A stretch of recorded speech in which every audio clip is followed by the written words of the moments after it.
Hey guys, welcome back to the channel. Are you struggling to delete extra page on MS Word? You keep pressing backspace button, but could not delete it. So, here is the solution.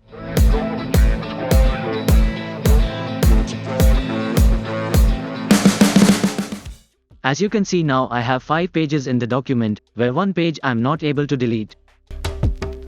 So first click on this icon on the top next to paragraph options. As soon as this is done you can find these icons on the entire document. Now, you can see this line written as section break. The main reason for your issue. It can be removed in just 2 steps. In the very first step, just click below the section break sentence. And next, just press the left arrow key and shift key together at the same time and press backspace button. And the page is now removed. Just a reminder, if you haven't subscribed my channel yet, then make sure to do it. Okay, so coming back, you can also click on the line above the section break and do this step, but instead of holding left arrow key and shift key together, just press right arrow key along shift key and press backspace.